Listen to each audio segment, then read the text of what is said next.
And we're back. The Jungle. No. Your favorite weekly sports show. We got AG in the building. We got Naturel in the building. Here again. And it's D Strange. And we just want to go over what transpired last week. You know what I mean? A couple of questions, what we think is going on, and I'll jump it off. Yo, what happened with Cleveland? You know what I mean? Was that just a bad game, or was that something to come up this season? I mean, yeah, I'll start it off.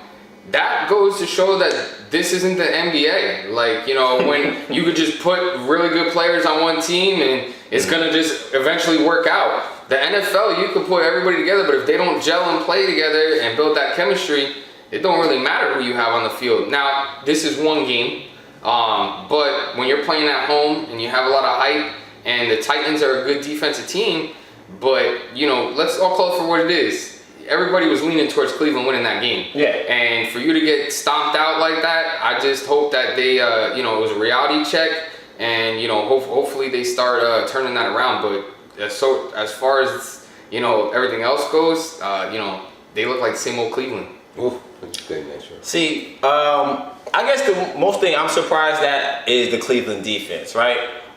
Defenses are ahead of offenses right now the first couple weeks. Offenses need to get in the rhythm. This happens like every year. So the collection of talent that Cleveland had on the defensive side of the ball, I figure, okay, at least on that side of the ball, they're going to come out gunning, and they just got totally stomped.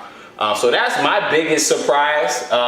Baker Mayfield, he could kind of be up and down. I want to see him establish himself. To me, he still has to do that. But their defense falling apart. That's the big surprise for me on that. I think with Cleveland, and I said this before, people don't recognize Chubb and his importance. You shut down Chubb, and I think that you shut down Cleveland's offense. People talk about Baker Mayfield, he's still a young quarterback, and young quarterbacks normally lean on a strong running game. And I believe Chubb is the key. When he was balling, that's when Cleveland took off. Not necessarily Baker Mayfield, not to say that he didn't play a role, but Chubb is being underrated right now. Once he gets rolling, then you'll see Cleveland offense get rolling. Cool. So let me just throw it out there, my first impressions. Guys, what do you think of Lamar Jackson? Do you think this is sustainable? AG? I think the answer to that question is yes. I think Lamar Jackson coming out, you know, everybody questioned, is he a runner? Mm-hmm. I mean, he put a funny comment in the press conference. I love it. Not bad for a running back. Yeah. Lamar Jackson is a lot bigger, I think, than people think. My whole thing was, are you going to learn from somebody like RG3?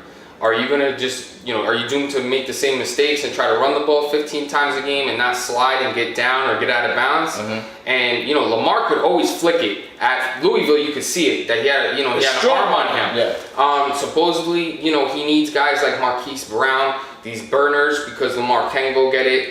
He was hitting the tight end. Andrews, he was hitting a lot. Ingram looked good for his first game, you know, slashing. As long as the line keeps him upright, as long as he's going to use his mobility to create more passing, which he did. I mean, he was using his mobility to pass. As long as he's going to do that, I think it's sustainable. I think that they're surrounding him with pieces. I think the Ravens D is going to be the Ravens D, because I think just for some reason, when you put on that uniform, you know, it's just like a given that you're going to know how to play defense. Yeah. So, I mean, if you ask me, yeah, I think Lamar Jackson could definitely sustain that. Cool. Doc, what you think? Yeah, I think he's going to sustain it because as long as you got a deep threat to pull the safety back, if you play a certain defense, all right, Lamar Jackson could just take off at any point in time. So you're going to have to play it a certain way, and everything's going to be open for him to pass. So I think with the weapons that he has now, and if they keep giving him maybe one more receiver or something like that, I think that sky's the limit for him. They'll have a grip on the AFC North, and I don't normally say that because Pittsburgh's been dominating for so long. Okay.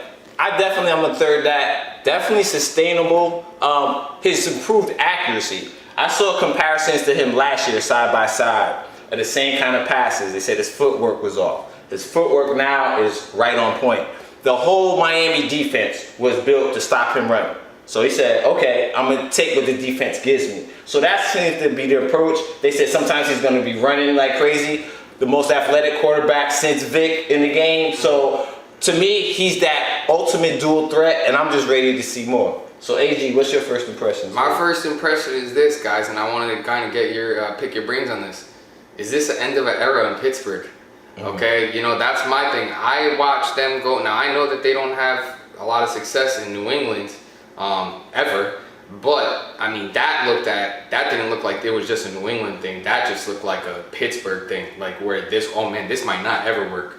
So, you know, what are you guys thinking on that? I think that New England was souped up. They were getting their rings. They were beating their chest. You know what I mean? Yeah. I think they were. That should have took away then. No. I think they were just pumped up. I think that there's an overreaction to this. Pittsburgh's going to slowly get back into it because I think that's just the way they are. They just always around.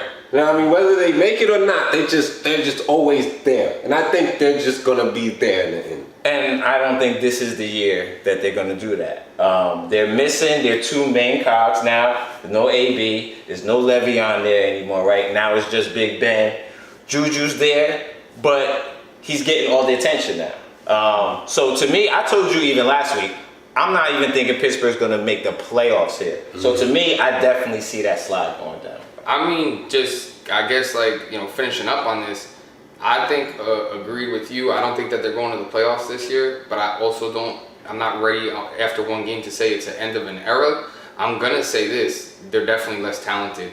I definitely think that, you know, they're going to be hurting. I think, you know, if this was 5-6 years ago, Ben might be able to carry the load. But as far as it goes, the wear and tear, I think that just, you guys are saying the AFC North, there's really no gives me. Cincinnati played hard last week. Yeah. And that's who's going to be at the end of the year. That's going to be at your bottom on your division. I mean, the Ravens, the Browns, you know, the Browns are going to still play them hard. I do agree with what you're saying. Pittsburgh always seems to stick around. So are you going to sit here and tell me, do I think the Pittsburgh's going to have a top 5 pick? No, I don't think they're going to do that. But if, you know, Pittsburgh went, you know, 7-9, you know, 6-10, I'm not going to be surprised. Cool. You know, on that note, guys, get in the comments. Go below. Let us know what you think about your impressions on the first week. Exactly. Did we forget something that you guys want to talk about? Exactly. Let us know below.